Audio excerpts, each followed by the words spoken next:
G'day, welcome back to Project Brupeg. This episode's proudly brought to you by Squarespace.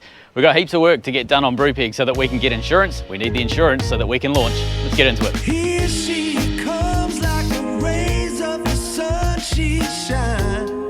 In Aussie, to use your boat, you need to have it registered. In order to get registration on a boat bigger than 15 metres, you need to have $10 million wreck removal insurance. Now, to get that wreck removal insurance, you have to basically have, private boat insurance. In order to get private boat insurance, you need to pass a survey. Now with Brupeg, there's a few red flags for most insurance companies, so it's actually quite a challenge for us to get insurance.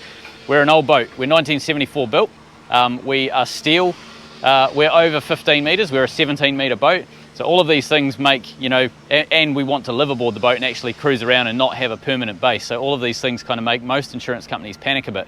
That's why we have to be so anally retentive to make sure that everything we do on this boat is absolutely the best that we can possibly do. We don't want to give them any reason to be able to say, no, it's not safe enough. So that's partly why we've been so pedantic about this build over the last 7 or 8 years. The other reason is we want to go to some bloody cool places, and you can't just have a wussy little boat if you're going to do that. Time to get some more parts. We are going to the place I use for our irrigation type supplies. These are the parts we just picked up, so a 3-way stainless ball valve, and then pickups and various bungs and hose tails and so on. We had to have a refueling stop. We had to go back to the irrigation shop because I realised I forgot some parts. One of the thoughts was, there's a multitude of different options when it comes to pumps, but we've settled on this little guy down here. And this is a single phase 240 volt electric pump that we can use with its own float switch. You can sort of see it's mounted off to the side there. But Andrew is going to tell us why this pump. So, G'day. Basically, the advantage of this pump over most of the pumps is they've got a hard face seal, fixed arm float, so the salt water won't affect the seal. Seal faces use water to lubricate them, and then once the seal dries out, once you stop them, the salt goes to crystal, you start the pump up, it's like grinding paste, and your seals wear out. So the advantage of a hard face seal is probably a silicon Viton versus a carbon ceramic nitrile, which is a stamped seal. So the advantage of that. Fixed arm float, you don't have to worry about a flexible float that gets caught up on pipe work or other stuff in the bilge. So they can sit there all day dry, and then in an emergency they'll start up. 240 volts, so you've got the advantage of just plugging into a 10 set on the boat. Advantage of a submersible over a normal a normal centrifugal pump is you don't have to worry about priming. As soon as the water comes up, it's primed, it goes. Whereas a normal pump, centrifugal or multi-stage or whatever, you need to have a foot valve on it, and if the foot valve leaks, the pump runs dry. It'll start up against the airlock and the suction, and it just fails. Won't pump for you.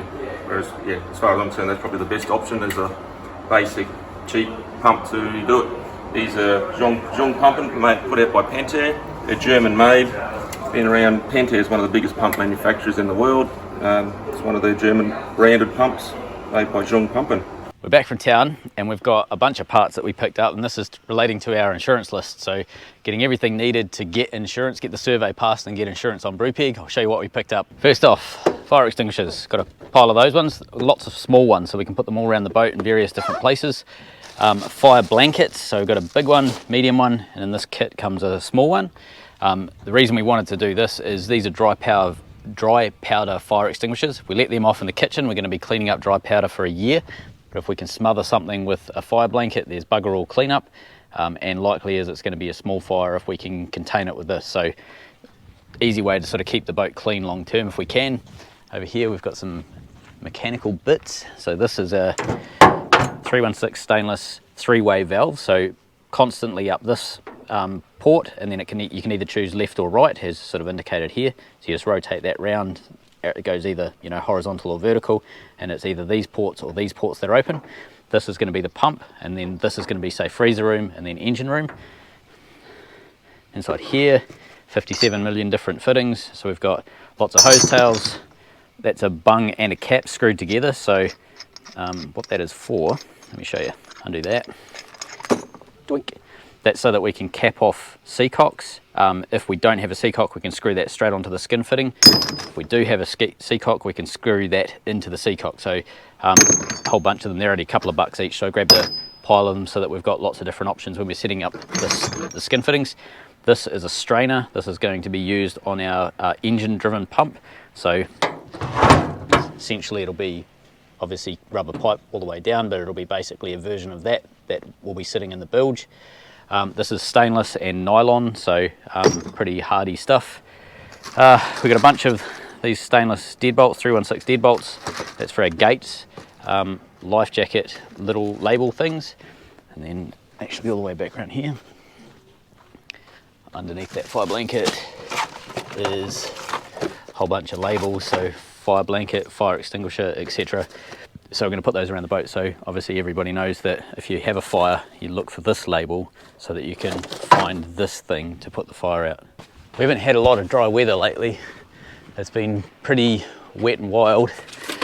So first job after unloading the ute is actually putting out some sand to dry so that we can make sure we've got enough for blasting, because we still haven't filled our second IBC.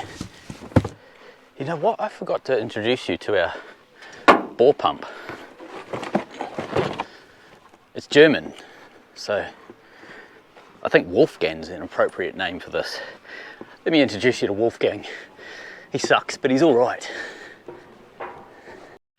We're going to break in the weather, so we're getting some sand dried, obviously sieving it. That's our new sand level down the bottom there. The old one over the back's pretty much full. We've got Minion.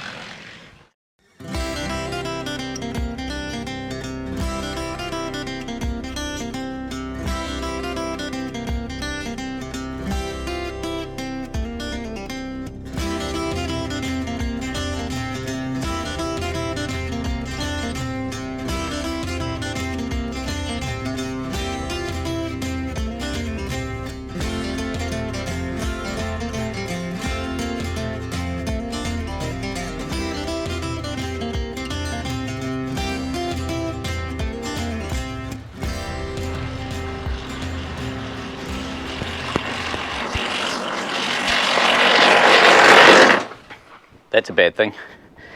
I think someone got a bit optimistic how much sand to put in there.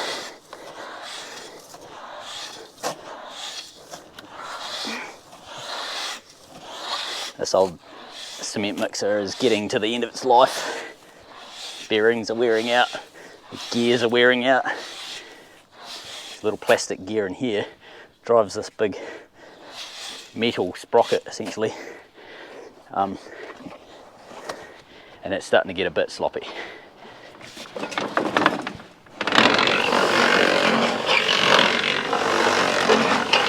As you were.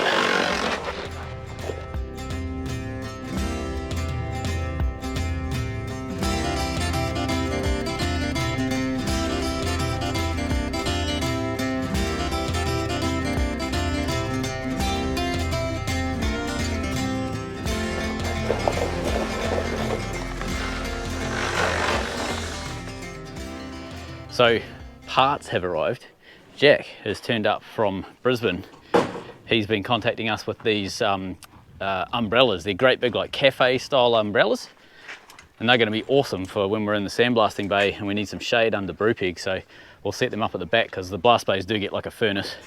These things are massive, and then as that goes down they cantilever out. There we go. Hey!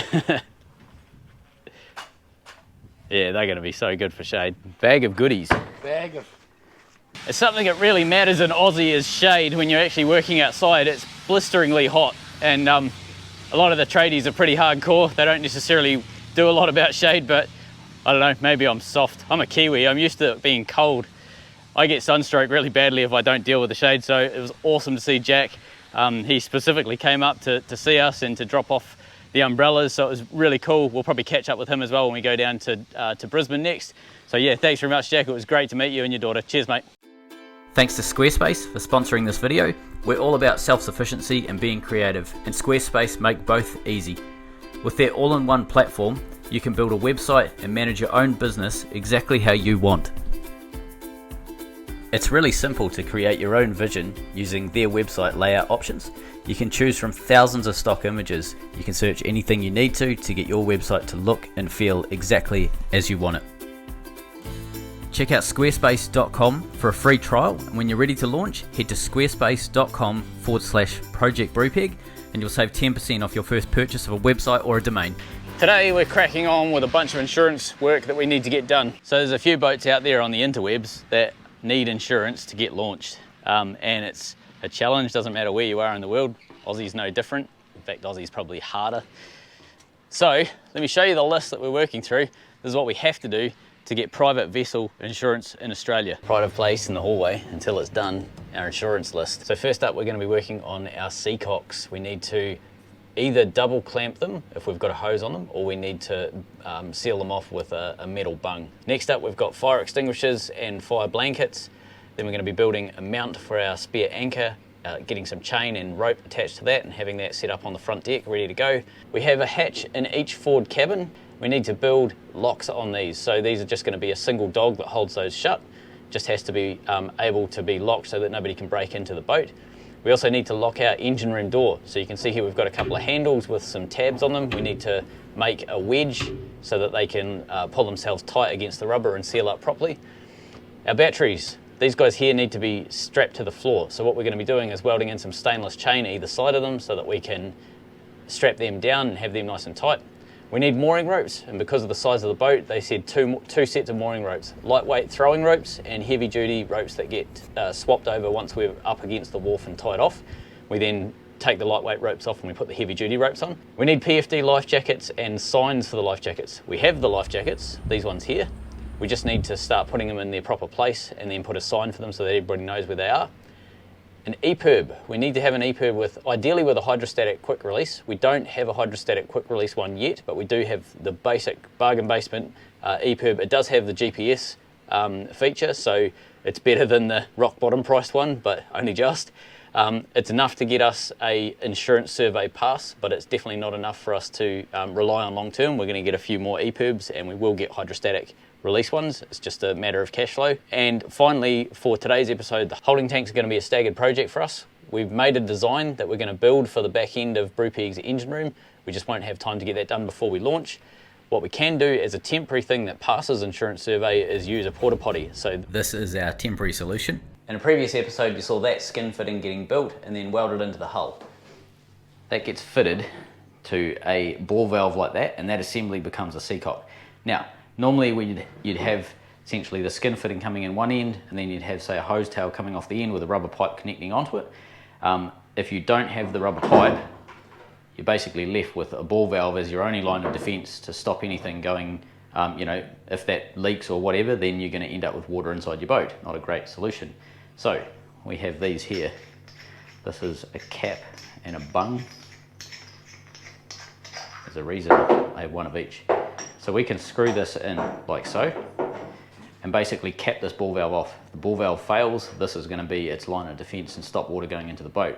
But if you ever need to take this out and then put a hose tail in and then put a rubber pipe on, do whatever, you can. There's nothing stopping you. What I need to do is put ball valves on all of our skin fittings and then put a bung into each ball valve so that we can basically get signed off as being watertight, but also it gives us options to change it later on when we start hooking up our plumbing. Easiest way to do this is a dry fit. The reason being is because it's pretty normal to not be able to spin them all the way around. So in this case, crack off the handle.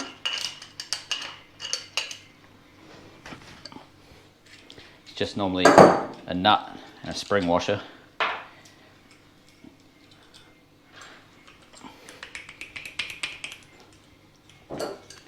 Delicately remove it. Zah. Right, and you're left with a much smaller profile. So when you spins around easy, double check that you're putting it on the right way around. Okay, so we need it to go that way so the handle's up.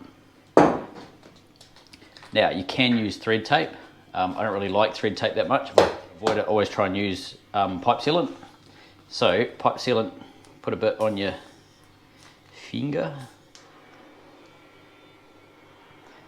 You're after the top threads to be pretty well coated, and it will smear down as you screw this on. And good practice is also to put a wee bit on the actual ball valve itself. So just on the threads themselves, pretty straightforward. Just like that, you can sort of see just a bead all the way around. And then I like to just mash it into the threads. So that way you know that at least 2 or 3 threads are going to get some sealant, and most of this is going to get squeezed back up the thread as we're winding it on.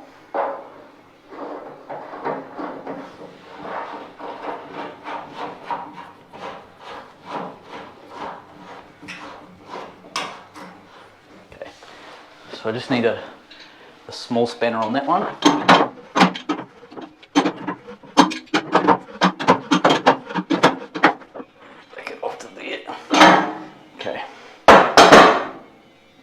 The beauty of pipe sealant is it goes off, it goes hard after a while. So whilst that was done up and then it got to a point where too tight was going to be in a really awkward position, I can back it off slightly, and this kind of sets a bit like a cement. So it's quite good for making things align. Right, we'll put the lid on shortly. Same deal, we want to basically put it on both sets of threads.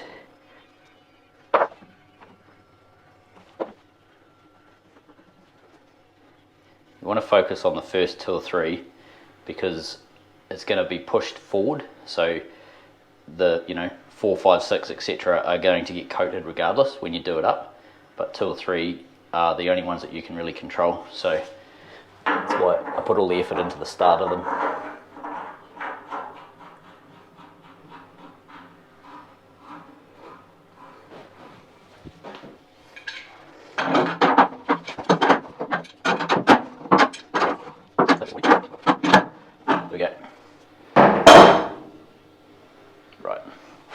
Let that set. Now this guy here,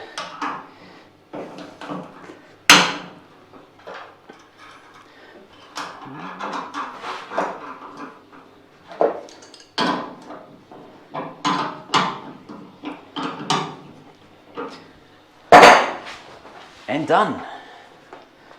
Well, the first one is done. Let's crack on and get the rest of them.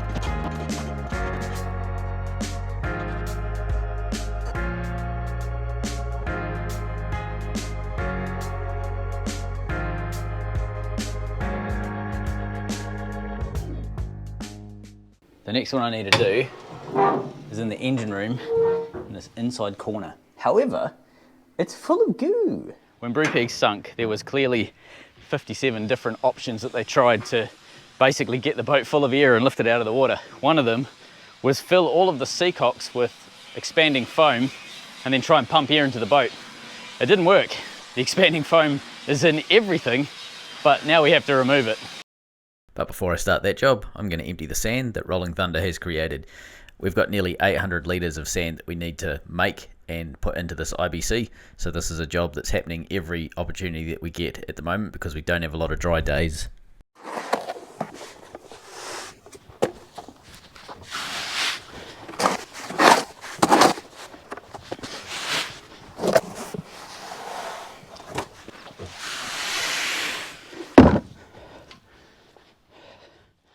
Underneath our wing, we have this little grate.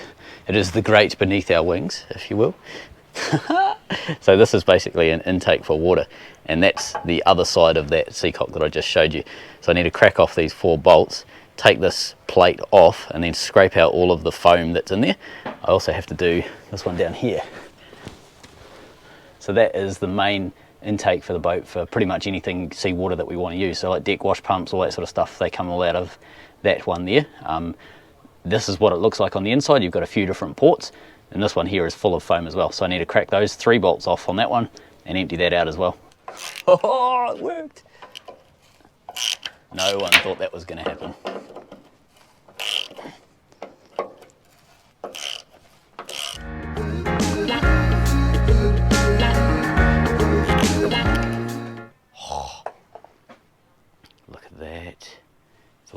down in there. That's feral.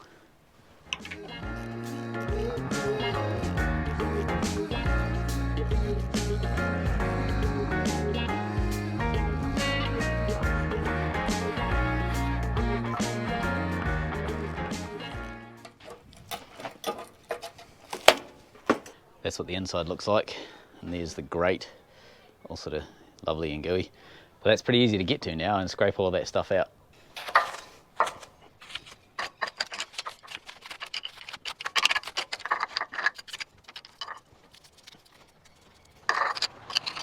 Alright, we have it off. So you can see this red colour, that's the original antifoul. So whenever you take a boat like Brupeg out of the water, you want to take these grates off. Normally there'll be a couple of them around the boat. You take them off and then clean up all in here and repaint in here, so you can sort of see right up in there the actual antifouls coming off. I haven't done that. That's probably come off through electrolysis or something along those lines. Barnacles chipping it away maybe.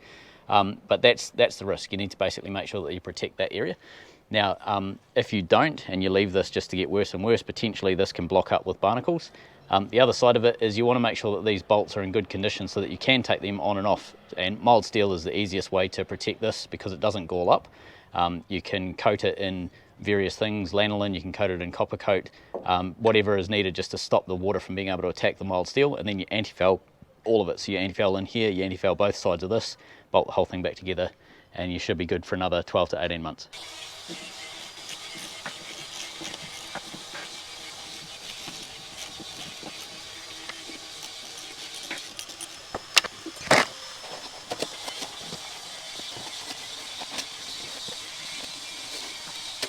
Thankfully this side came out in great big chunks, which made it really easy to clean it out. It also didn't stick to the paint and left the surface pretty easy to deal with. In the engine room, we now have daylight, which is a positive sign. Let's make sure the thread's good.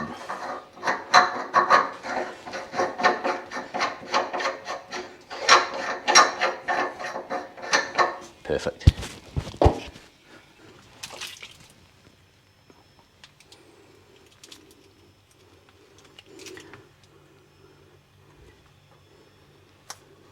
This isn't rocket science.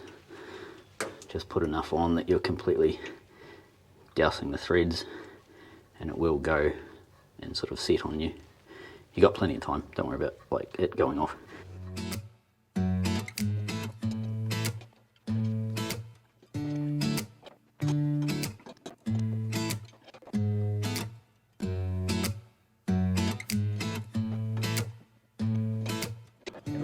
Next to the main engine, down here, this is the second one that I took off, the second grate that I took off.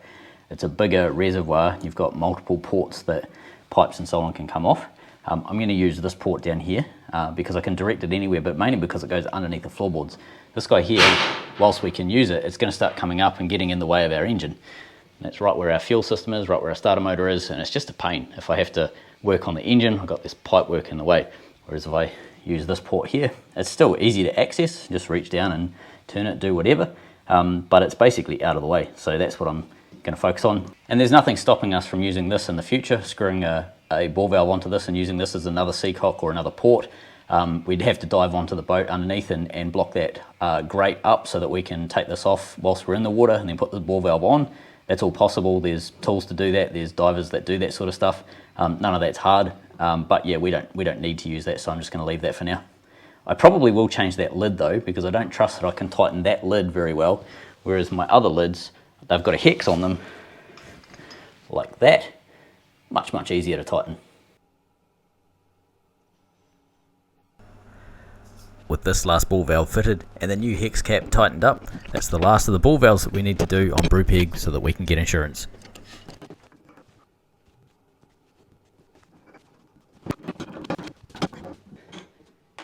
On our last Patreon round table, we shared that I had lost my voice with my brain injury. For those who don't know, about 4 or 5 months ago, I had a 2 kg clamp on the corner of the clamp injure my head, and I've had memory loss and I've had amnesia, and it's affected my throat. The connection between my throat and my brain has been disrupted. And I have a connective tissue disorder and a few other conditions that makes me kind of vulnerable to bleeds and slow healing. So I've been slow to recover, and regrettably 2.5 weeks ago I had another injury where a very sharp piece of cabinet hit my head. I've been so careful not to re-damage my head and have another accident because my balance had been affected, and it was just a freak accident, and immediately I lost the ability to use my legs and I lost the ability to speak, and I'm still finding it quite hard to pull the words out of my brain, and when I get tired I have less ability to speak, and also how much I can project my voice has changed, and I'm having quite a lot of problems with my throat from physical damage to the throat and the nervous system having a problem with the throat. So on the Patreon round table we were signing, I couldn't actually find any ability to remember how to speak, and just freak incident. I iced my head. I was in a lot of pain one particular day. I iced my head and the speech came back, and it hasn't come back fully. It's in and out a little bit, and the doctor said it was hit on the speech centre of the brain. So because of the first injury, my brain is vulnerable, and now we understand just how vulnerable. A freak accident, I've been so careful listening to everyone's instructions, wearing helmets and all sorts. So my balance has gone again from that, so I'm slow to recover, but as always we just find our way around it, and I'm just being really, really careful. So I'm having cat naps through the day. I'm trying to take half days off where I just lie in a dark room and just let my brain really relax. But I'm being so close to launch, it's bad timing. But when is an accident good timing? I can't edit how I'd like to and be involved in the way I would.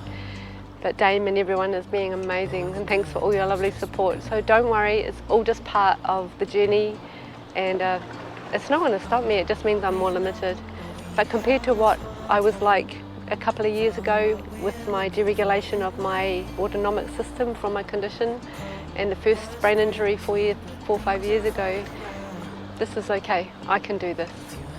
Thanks, guys.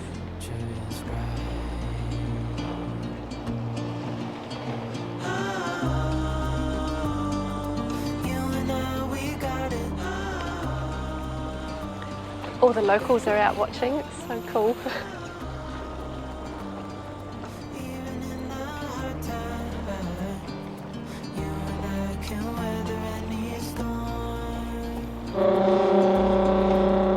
Our newly machined anchor winch shaft has arrived. This thing's incredibly heavy. It's about 60 kgs, which is too much for me to lift out, and I don't really want to put Jess through having to lift an end of this thing.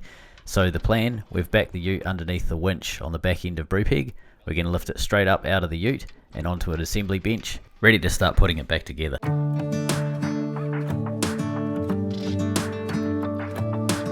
Before we collect any sand in the ute, we have to tape up all of the gaps and holes in the tray. There's not a lot, but if we don't do this, we leave a trail of sand from the supplier all the way down to the yard. Just really doing nothing, that's the thing I like about you.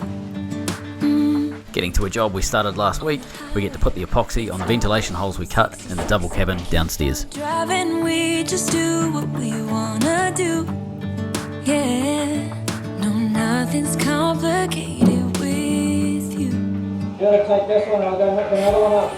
Playing songs on the radio, sing along to the words that we don't know how. We use 2 coats of 2-pack epoxy on any bare wood so that we can prevent mildew and rot. Is it? Yeah. That's fine. Check out this guy. What does he think he is? A coal stoker? God, that cement mixer's not going to handle that.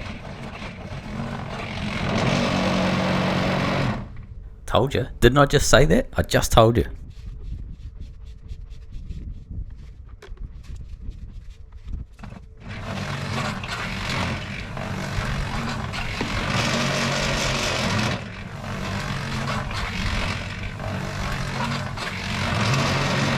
Crikey. The issue is this little gear down in here. You can see the ring gear is moving further away and back further away and back, and eventually it falls off the ring.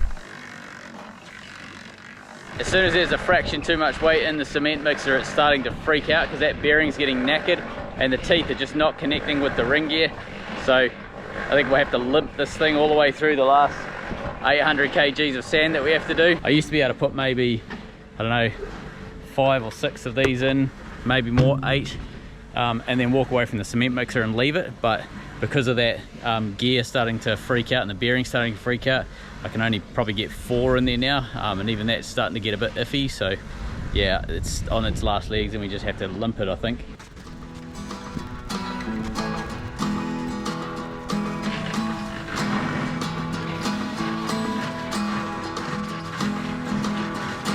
If you want to, I'll get you flowers waiting around the bend. Baby, let's just pretend. I wanna stay like this forever. Wanna stay right here with you. Wanna stay right here with you. As the rest we fall until it all breaks down. But I need it so I will stay around when you're all messed up. It's a great relief to be understood. We've got quite a bit of rain forecast over the next 5 days, and it's much easier for us to keep the sand dry in those black buckets than it is to keep it dry in the trailer. The trailer has a habit of filling up and you end up with wet sand that's in a puddle.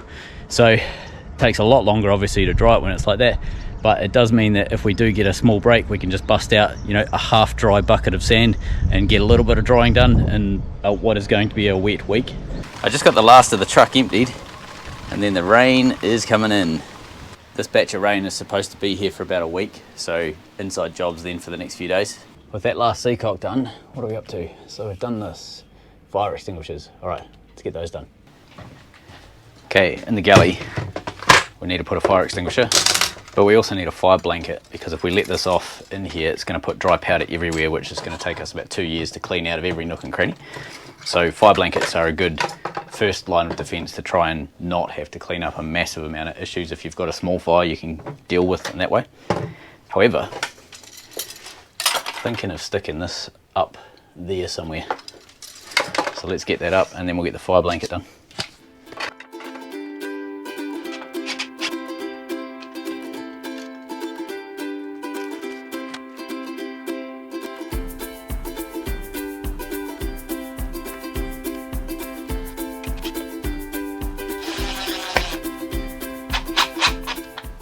Next challenge to solve, fire blankets. These things are great if you want to just douse a small fire and you don't want to get dry powder all around your kitchen or bedroom or something like that.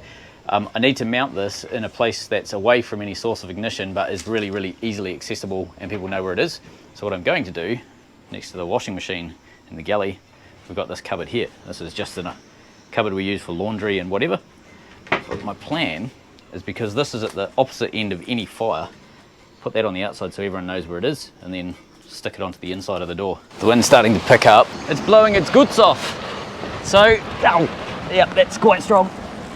I need to put boards over the windows because, ow, that's really quite strong. Dear God. Yeah.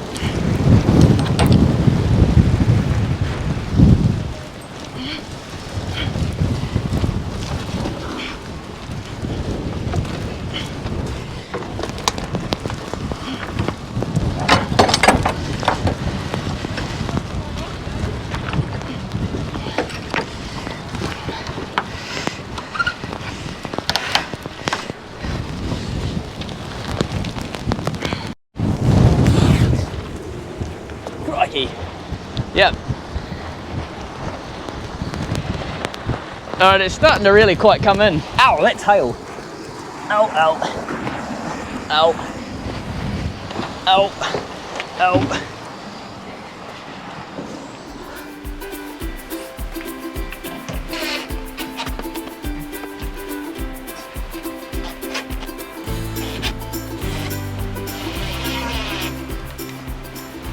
Yeah, there's quite a bit of water outside. This is definitely a day to be sitting in the wheelhouse watching YouTube videos. Okay, another area I want to put a fire extinguisher in the hallway. I'm going to stick it just here, basically, right next to the sofa. and right next to the hallway so you can run through in any direction and grab it. True story, yard's flooded out again. The weather hasn't really stopped. It seems to be more just going sideways for now. The ironic thing is, like, there's sort of like sideways rain and you can hear it, the wind belting through the masts and things like that of the boats. It sounds like, you know, a bit rough out here.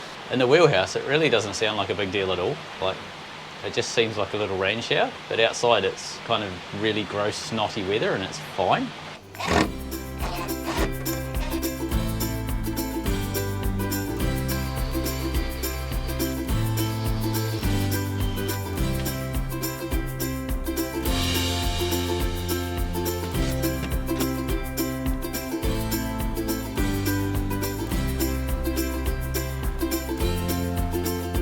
This is my thinking for the engine room. We've got a fire blanket, so if it's small enough to deal with a fire blanket without setting off a fire extinguisher, we'll use that.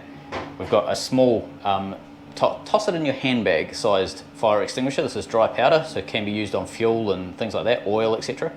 Medium sized dry powder, same sort of deal. We can put it on fuel and you know, electrical fires and that sort of thing. Large dry powder. Now this one's out of date, so I need to replace this, but I'm going to use it as essentially a template for how big I need to make a mount. And then this one is a pressurized water canister. So this is useless for most things in the engine room, but this is awesome for things like welding. So if we start welding and something on the other side of some steel catches fire and we don't want to set off a dry powder extinguisher, then this is really good. So I'm going to keep that, but basically tuck it away for, you know, only I know about this one so that people don't set it off for, you know, if there's like an electrical fire or something like that. It'll probably be in a cupboard that's not necessarily marked because I don't want that one used. These ones here are going to be obvious. They'll have labels, they'll be right out in the open, and they'll be sort of in areas where you can grab them. Good example of areas where you can grab stuff. You come flying down these stairs to get into the engine room, you go to race into the engine room, and there will potentially be a window on this door. And if there's anything in the engine room that's on fire that looks too bad and you can't deal with it, we won't be going in. But if it does look like it's able to be dealt with, like, you know, with fire extinguishers, I'm thinking of mounting them on this side of the door, like at least one or two on this side of the door, so you can grab them before you go in rather than have to go into the room that's on fire to get them. And then I'll also be mounting them in this room. It is a pigsty, so I'm not going to apologise for that. I'm just going to say it's a pigsty. There's a bar just there. I'm going to put one on there so it's nice and easy to get to. There's equivalent bar on the other side. You can sort of see it just across there over next to the generator over there.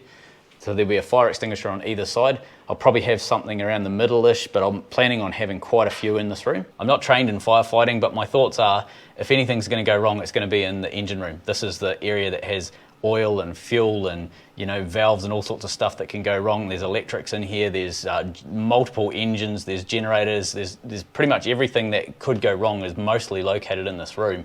So that's why I want to put most of my focus on this room to keep this essentially fire-free. Part of the thinking when we've been building this boat is getting rid of anything that's flammable. So the only thing left in this room that's flammable is a few rubber pipes, the floorboards, which I want to replace with aluminium, and then like electrical cabling and stuff like that. There's not a huge amount in here that can catch fire, and we've done that on purpose. We try and keep everything in here as fireproof as we can. Not NASA grade, but, you know, good enough. I was thinking of this 1 kg extinguisher and putting it up there like that. It's the only sort of area that I've got that it's easy to get to and so on. But the trouble is, see the way that the top sort of sits there, I can't pull it sideways and I can't spin it and mount it there because you can't open the latch, and also I don't want to penetrate anything through that bulkhead. So what I'm thinking as a solution is putting it right there.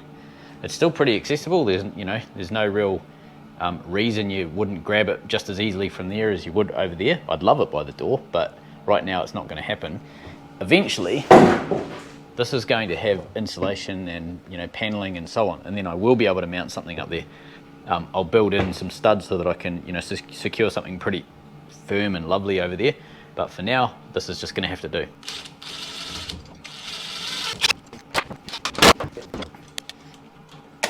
Normally I'd have all the gauge and everything sticking out, but that means the handle sticks out over this side, so this sort of keeps it quite easy to get past without smacking into it.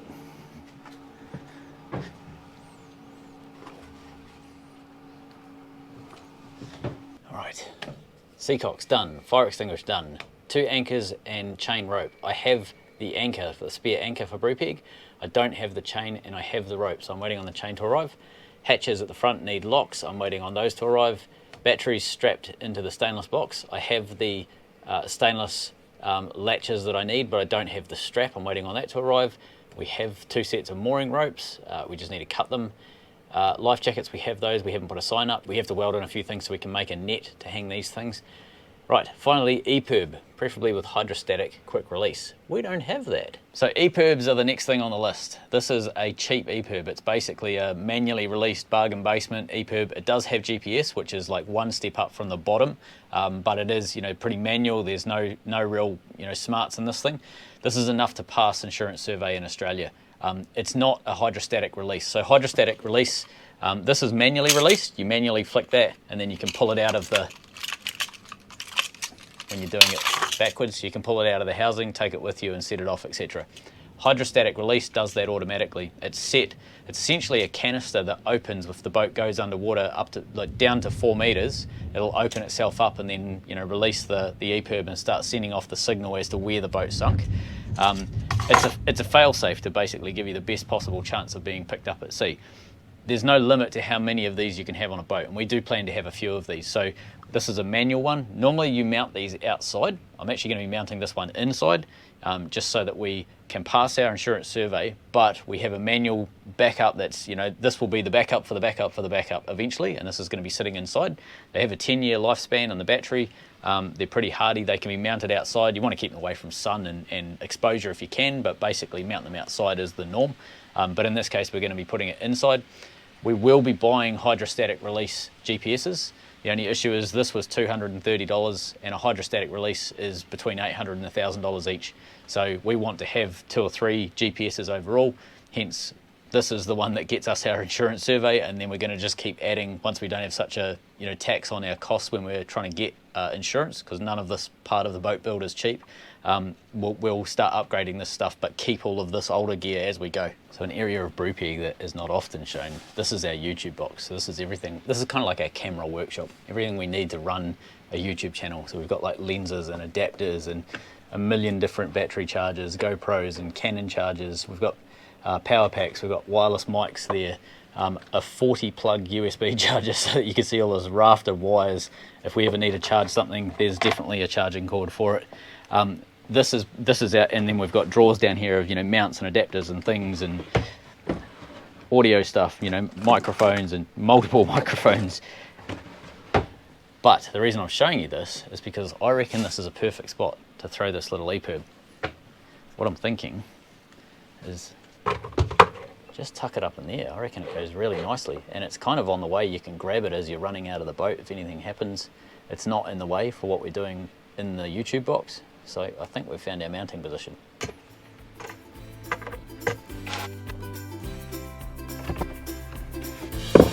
Right, let's go register this. Got stopped on the vessel registration number. I can't get vessel registration without insurance in Queensland where we are, and I can't get insurance without passing our insurance survey. So back to the list, we need to make sure that that's signed off. So Seacocks finished, fire extinguishers finished. I have that one ready to go soon when the chain arrives, waiting for the locks. I have the stainless, we need to do the welding. I have this rope set up, we just need to do the trimming to get them into 2 smaller bits. PFDs, we have those with a sign. EPIRB. Alright, we're getting there. Sneak peek for next week. On that list, you just saw me look at bilge pumps. I'll show you what we're going to be working on next week. Bilge pumps galore. We've got electric, we've got engine driven, which is also going to be a deck wash pump, and then we've got various 3-way valves, pickups, hose tails, a bunch of different stuff that we need to fit into the engine room and make some piping to suit this guy here, and this one here is going to be our first line of defence, second line of defence. All up's been a really wet weekend, so signing off.